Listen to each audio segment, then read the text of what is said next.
girls para sa pagpaprepare ng mga aming mga bilog-bilog na kung ano-ano para sa New Year, papakitaan naman ako ng kanyang talent sa kusina ni Rafael. Yes. Yes. Ano ba itong lulutuin mo, Rafael? Lulutuin natin ngayon ay Norwegian salmon. Norwegian salmon. Yeah, dahil sabi ko na since nandito sa Pilipinas, tapos magluluto tayo, what better way to show the people a Norwegian dish na galing sa Norway, which is Norwegian salmon. Oo nga naman. Di ba?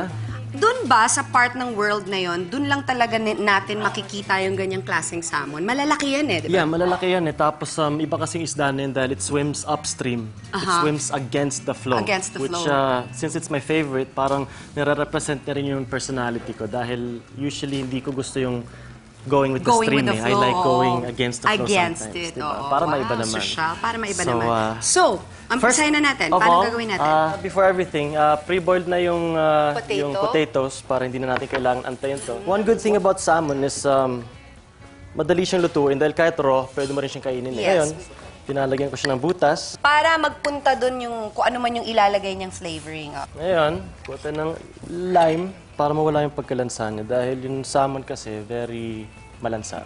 So, nilalagyan ko ng salt. Salt, of course. Para salt. both sides siya. Ano ka daw, Rafael? Meron kang certain diet. Ano ba tawag dito? Hindi kasi ako kumakain ng meat, pork, at chicken. So, more on fish at seafoods ako. At I think yung tawag doon ay pescatarian. Pescatarian. Yeah. Hindi siya vegetarian. Hindi siya vegetarian. Hindi ko rin kakayanin na puro gulay lang. Puro gulay lang. Yep. So, meron ka namang protein, which is, you get it from seafood. I get it from seafood and I think recent studies na nabasa ko sa internet na ang vegetables actually contains a lot of protein.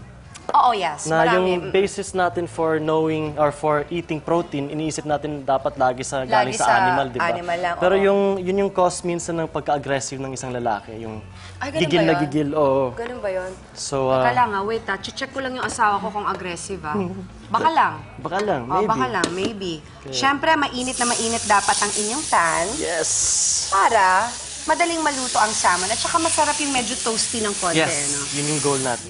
Balita ko, kasi very spiritual ka. Paano nag-umpisa tong pagiging spiritual mo? May search ka ba? Meron ka bang hinahanap? Well, believe it or not, tulad ng mga bagay sa buhay na malaking pagbabago, it all triggers by a catalyst. At yung catalyst ko naman kung bakit ako napunta sa spirituality ay dahil sa mga relationship. So, sabi ni Mami, magpahinga muna ako. So, I took a year off. Magpahinga muna ako from relationships. I spent some time to find myself. Tapos, in the end, I found that I love life. Sa sobrang pagka-spiritual mo, na-decide mo maging celibate for a year. Yeah. Kamusta naman yon? Naging successful ka ba Sobrang doon? hirap. Naging successful naman. Sobrang hirap. No relationships, no physical sexual anything. innuendos, nothing. So, mas naging personal yung relationship ko sa sarili ko. Sa Kumbaga. sarili mo. At ngayon, ito ay tapos Ito ay na. tapos na. Madali Yeah, lang madali palang lang, maluto. sobrang madali lang. Kasi Actually, pati, mas ano siya sa plating eh. kailangan po, maganda rin siya sa paningin. Yeah, so nandito na yung protein, yung omega-3 fatty Yes. acids, nandito na rin yung carbs. yung carbs. So, kompleto ka na. Ito naman, tuturo ko sa inyo yung tinuro sa akin ni Mami. So, hati siya sa gitna. Kailangan natin ng mga flakes. Gagawin mong parang Parang slicer. Ano doon? Oo. Oo nga naman. Diba? Bakit hindi? Dito pala. Oo, yan. O, diba? Social. Parang salad ba yan? Yeah, parang salad. Parang- Pagkatapos yan, lagyan ng konting vinegar, Vinegar. konting water. Actually, pwede mong i-adjust yun kung gusto mong maasim talaga, pwede mo lagyan yung vinegar. Gusto mong sweet, pwede mo lagyan yung sugar. Tapos ito, pwede Ayan. natin And then you put it there. lagay as garnish dito sa side. Wow! Wow, ready na!